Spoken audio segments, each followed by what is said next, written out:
प्रिय भक्तगण, आज हम आपको एक कथा का श्रवण कराने जा रहे हैं जिसे सुनने मात्र से ही आपके जीवन में सुख, समृद्धि और धन की वर्षा होगी। तो चलिए कथा को प्रारंभ करते हैं। एक समय की बात है, भगवान शिव और माता पार्वती। तब भगवान शिव माता पार्वती से कहते हैं, पृथ्वी लोक पे कोई भी मानव अपना जीवन से हार नहीं मानेगा। अगर ये कहानी आप सुन रहे हैं तो कहानी को पूरा सुनेगा। इस कहानी को आधा अधूरा नहीं सुनिएगा, क्योंकि आधा अधूरा ज्ञान कभी भी किसी के लिए अच्छा नहीं होता है। और साथ ही इस पवित्र कथा को पूरा सुनने से मनचाहा फल की प्राप्ति होती है। इसीलिए इस कथा को पूरा सुने। और साथ ही अगर आप सिख भक्त हैं तो भोलेनाथ का अनादर ना करें। एक दिन उसे प्रकृति सब कुछ देती है जिसकी वो कामना करते हैं। इसीलिए ये दो सीखे मानव को हमेशा याद रखनी चाहिए। कर्मशीलता करते रहे और एक दिन प्रकृति उन्हें उस कर्म का मनचाहा फल देगी। तब माता पार्वती कहते हैं, कृपया आप मुझे फिर से समझाएं। तब शिव भगवान कहते हैं, मैं आपको इस कहानी के माध्यम से आपको बताता हूँ, इसे आप ध्यान से सुनिएगा। एक गांव में बहुत ही दयालु एक संत रहता था। एक दिन उसके पास बहुत ही लाचार और दुखी व्यक्ति आया और बोला, हे गुरुदेव, मैं अपने जीवन से बहुत ही दुखी हूँ। मेरा परिवार खुशी रहे, मैं चाहता हूँ सब कुछ अच्छा हो, मगर मैं उनके लिए कुछ अच्छा करने में असमर्थ हूँ। मैं उन्हें 2 वक्त का खाना तक नहीं खिला सकता, ना मैं अपनी इच्छा से उन्हें कुछ कर सकता हूँ। तो मेरा मन करता है मैं खुद को खत्म कर लूँ, पर मैं क्या करूँ? आप तो भगवान शिव की इतनी साधना करते हैं, इतनी तपस्या करते हैं, क्या आप मुझे कोई ऐसा मार्ग दिखा सकते हैं? क्योंकि मेरा बहुत ही बुरा समय चल रहा है। मैं बहुत ज्यादा संकट में हूँ। 2 वक्त की रोटी का जुटाना भी मेरे लिए मुश्किल हो गया है। अब आप ही बताएं गुरुदेव, ऐसे समय में जिंदा रहूं तो कैसे रहूं, और कैसे अपना परिवार चलाऊं, और कैसे मैं खुश रहूं, और अपनी कठिनाइयों से मैं कैसे बाहर निकल सकूं। हे गुरुवर, कृपया करके मुझे कोई साधारण सा मार्ग बताएं ताकि मैं आसानी से समझ सकूं। क्योंकि गुरुदेव, मैं पढ़ा लिखा नहीं हूँ। अगर आप बड़ी बड़ी बातें करेंगे तो मुझे समझ में नहीं आएगा। इसे सुनकर संत मुस्कुराते हुए कहते हैं, क्या तुम मेरा एक काम कर सकते हो? सुनते ही वो व्यक्ति बोला, हाँ गुरुवर, जरूर, बिल्कुल, आप बताएं कौन सा काम है जो मुझे करना है। तभी वह संत सामने की ओर इशारा करते हुए बोलते हैं, उस ऊंचे पहाड़ पर एक कुटिया है। उस कुटिया के पास चींटियों का एक घर है जहां हजारों चींटियां रहती है, और वह चींटियां उस कुटिया के घर को खराब कर रही है और उस मिट्टी की उपजाऊ शक्ति को खत्म कर रही है, जिसके कारण वहाँ पे कोई भी पेड़ पौधे या घास वहाँ पे नहीं पनप पा रहे हैं। तुम मेरा ये काम करो, इसके बाद मैं तुम्हारे सारे सवालों को जवाब दूंगा। तुम्हें हर रोज 7 दिन तक उस पहाड़ पे जाना होगा और उन चींटियों के घर को तोड़कर तहस नहस कर देना है। कुटिया के आसपास जब भी तुम्हें कोई चींटियों का घर दिखे, उसे तुरंत ही तोड़ देना है। लेकिन याद रखना, घर को तोड़ते वक्त कोई भी चींटियां मरनी नहीं चाहिए, यह याद रखना। वह युवक पूरी तरह से समझ गया और युवक वहाँ से चला गया। शायद उसे समझ में नहीं आ रहा था वो संत ऐसा क्यों कह रहे हैं, क्योंकि वह चींटियों पे अन्याय होगा। उनका घर तोड़ना, उन्हें नुकसान पहुंचाना, आखिर ऐसा संत कौन करता है? लेकिन फिर भी वह उस संत का बात मानकर अगले दिन ही वो पहाड़ी पर जाना शुरू कर देता है। जब वह पहले दिन पहाड़ी पर पहुंचता है तो देखता है बहुत सारी चींटियां अपना खाना जुटाने में लगी हुई है, और साथ ही सभी चींटियां एक लाइन में चल रही थी और अनाज को, छोटे छोटे कण को उठा उठा कर अपने घर में जमा कर रही थी। यह सब देखकर पहले तो उस युवक का मन कमजोर हो गया। उसने सोचा कि इतनी मेहनत करके वे अपना घर भर रही है और मैं इस घर को तबाह कर दूंगा तो इनको कितना बुरा लगेगा। लेकिन उसे तभी संत की बातें याद आ गई और फिर वो उनके घर को तोड़ना शुरू कर देता है। चींटियों में हाहाकार मच गई। चींटियां इधर उधर भटकने लगी। अभी तक जो चींटियां कतार में चल रही थी वो इधर उधर बिखर गई थी और इधर उधर अपनी जान बचाने के लिए भाग रही थी। थोड़ी देर बाद पहाड़ पर चींटिया का सारा घर टूट गया और सारी चींटियां इधर उधर अपने आप को छुपाने के लिए भागने लगी। यह करने के बाद वह युवक दुखी मन से अपने घर वापस लौट आया।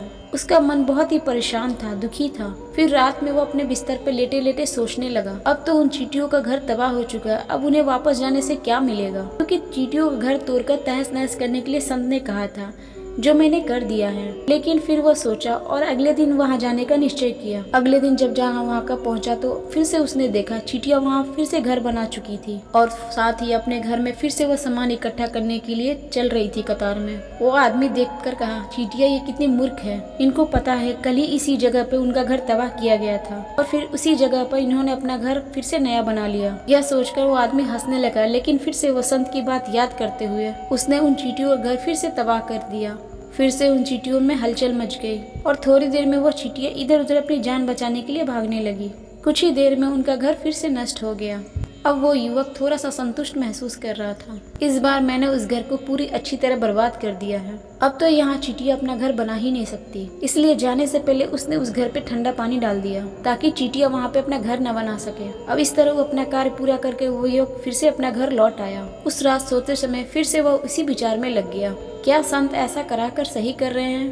क्या किसी का घर तबाह करना किसी भी संत का शोभा देता है? क्या होगा अगर वह संत सिद्ध पुरुष ना हो? क्या होगा अगर वह मुझसे बेवकूफ़ी भरा काम करवा रहे हैं?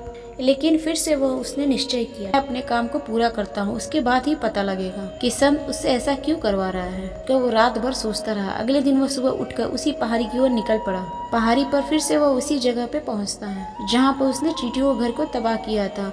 कर वह खुश हो जाता है कि वहाँ पे कोई भी चींटियाँ नहीं थी, सारी चींटियाँ यहाँ वहाँ भाग चुकी थी। अब उसने समझा मुझे रोज यहाँ जाने की आवश्यकता नहीं है, क्योंकि चींटियों ने अपना घर बदल लिया है और संत ने तो मुझे 7 दिन के लिए बोला था। तीसरा ही दिन है, बाकी के 4 दिन मुझे आने की कोई आवश्यकता नहीं।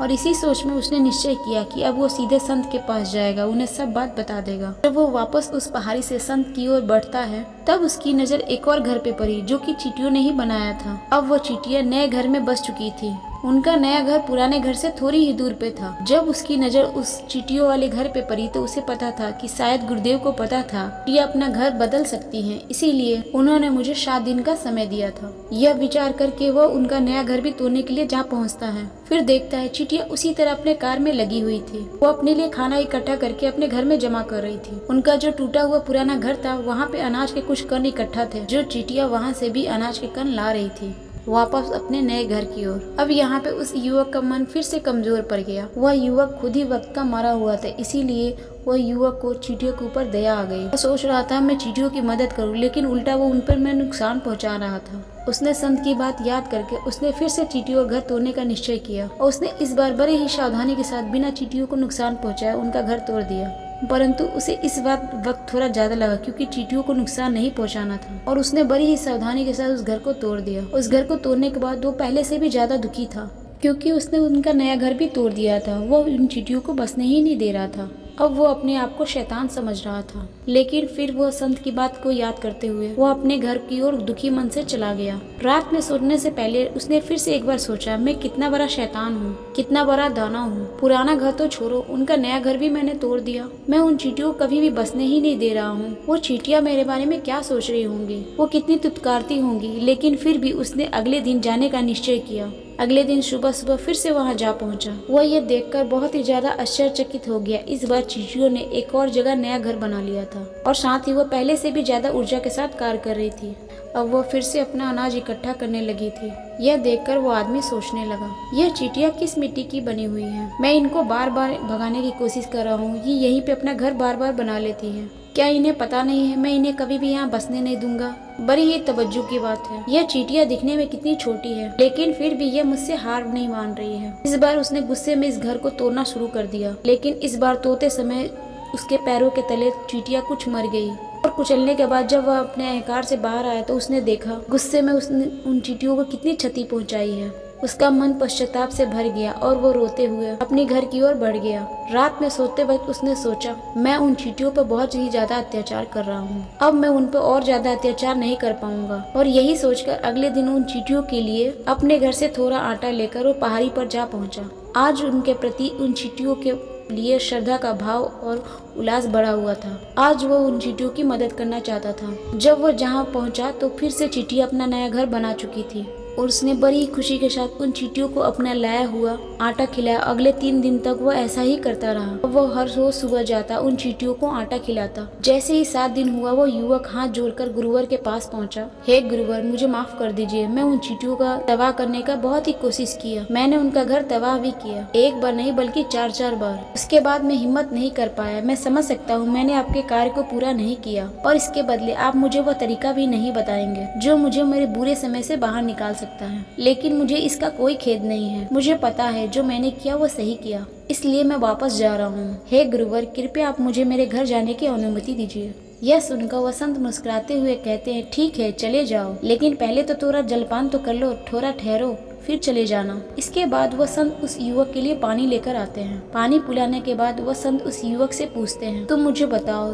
तुम उन छोटी चींटियों का घर तोड़कर तबाह क्यों नहीं किया? वह तो बहुत छोटी है, तुम इतने बड़े हो, फिर भी तुमने तबाह नहीं किया। ने बोला, हे गुरुवर, छोटी चींटियों का घर तबाह कर दिया था। एक बार नहीं, कई बार किया था। एक बार तो मैंने उन चींटियों को गुस्से में हानि भी पहुंचाई थी। लेकिन जिस दिन मैंने उन्हें हानि पहुंचाई, उस दिन मुझे ऐसा लगा मैं उन्हें क्यों हानि पहुंचा रहा हूँ, मैं क्यों इनको इतनी तकलीफ दे रहा हूँ। उसी दिन से मैंने उनको क्षति पहुँचाने की बजाय उनका सहायता करना शुरू कर दिया। यह सुनकर संत ने कहा, यही तो सीखने की बात है। ये छोटी चींटियां हमें जीवन का संदेश देती है। मैंने तुम्हें उन चींटियों का घर तबाह करने के लिए नहीं भेजा था, मैंने तुम्हें इसलिए भेजा था ताकि तुम उसमें जाकर कुछ सीख सको। तुम मुझे बता सकते हो तुमने वहाँ जाकर क्या सीखा। जब उस युवक ने यह सुना तो उसने पूरी कहानी सुनाई। पूरी कहानी सुनने के बाद वह संत मुस्कुराते हुए बोले, बेटे, पहले सीख उन चींटियों से जो मिली है वह यह है कि तुमने कितनी बार प्रयास किया उन चींटियों का घर तोड़ने का, कितनी बार कोशिश की, फिर भी वह उनका घर तबाह नहीं हुआ। उन्होंने हर बार अपना नया घर बना लिया। उन्होंने कभी भी हार नहीं मानी। अगर उन्हें हार माननी होती वह चींटी अपना नया घर नहीं बना पाती। और हम मनुष्य भी टूट जाते हैं जब हम हार मान लेते हैं और फिर अपने जीवन में प्रयास ही नहीं करते। कुछ लोग तो ऐसे होते हैं जो अपने जीवन को ही खत्म कर लेते हैं। लेकिन जानवरों में तुमने तो देखा होगा, वो अपना जीवन स्वयं से कभी नहीं खत्म करते। तुमने कभी भी नहीं सुना होगा किसी जानवर ने आत्महत्या कर ली भूख के मारे, या कोई भी कष्ट हो, चाहे वो जानवर कितना ही भूखा क्यों ना हो, कितना ही दुखी क्यों ना हो, लेकिन वो अपने जीवन में हमेशा संघर्ष करता रहता है। यही दूसरी तरफ हम मनुष्य एक दो बार हताश होने पर अपने जीवन खत्म कर लेते हैं। जीवन तो कर्मशीलता है, कर्म करने का नाम ही जीवन है और मृत्यु आखिरी व्यायाम है। इसलिए मृत्यु से पहले हमें कर्म करना चाहिए। कर्म को कभी करते नहीं छोड़ना चाहिए कि मृत्यु के बाद तुम क्या ही कर पाओगे, तो उससे पहले कर्म करना क्यों छोड़े, क्यों हार मान रहे हो। अगर तुम्हारा घर टूट गया है तो दूसरा बना लो, प्रयास करो और कोशिश करते रहो। कोशिश करने वालों की कभी हार नहीं होती। छोटी छोटी चींटियों को देखकर तुम समझ चुके होगे, देखने में तुमसे कितनी छोटी है, लेकिन उनका मन तुम्हारे मन से कितना बड़ा है। इतनी बार घर टूटने पर उन चींटियों ने कभी हार नहीं मानी। और दूसरी सीख यह थी कि जब भी हमारे ऊपर बुरा समय आता है, हमें लगता है यह समय कभी भी जीवन से नहीं जाएगा, यह समय मेरे जीवन को बर्बाद कर देगा, मुझे कभी जीने नहीं देगा। और अपने इन विचारों से जिनका कोई अस्तित्व नहीं है, वो सिर्फ मुखपूर्ण विचार है, वो हमारे मन और दुख में घर बना लेते हैं। इसीलिए हम प्रयास करना भी छोड़ देते हैं। लेकिन सोचो, हमें बार बार प्रकृति से नुकसान होता है, लेकिन हमें यह भी देखना चाहिए इसका अंत कब तक होगा। नए प्रयासों का आदान प्रदान करते रहेंगे तो प्रकृति भी हमारा साथ जरूर देगी। एक दिन वह हमारे लिए दया से भर जाएगी और हमें सब कुछ देने के लिए तैयार हो जाएगी, जिसका हमने कभी सोचा भी नहीं था। तुमने ये देखा होगा कि तुमने उन चींटियों को पहले हानि पहुँचाने के लिए कितना प्रयास किया, लेकिन बाद में तुमने उन्हें खाना खिलाया, उनकी मदद की। ये इसलिए हुआ कि तुमने देखा वो चींटियां बार बार प्रयास करी, वो हार नहीं मानती है। इसी तरह अगर तुम भी हार नहीं मानोगे, एक दिन प्रकृति भी तुम्हारी मदद करेगी और वो सब कुछ ला के देगी जिसकी तुमने कामना की है, जिसका तुम हकदार हो। इसलिए भगवान शिव कहते हैं कभी भी हार नहीं माननी चाहिए, हमेशा कर्म करते रहनी चाहिए। तो ये थे छोटे से विचार। अगर आपको पसंद आए होंगे तो इस चैनल रितावी भक्ति को जरूर सब्सक्राइब करें। फिर मिलते हैं आपके अपने चैनल रितावी भक्ति में नए वीडियो नए विषय के साथ। कमेंट्स बॉक्स में हर हर महादेव जरूर लिखिएगा। नमस्कार।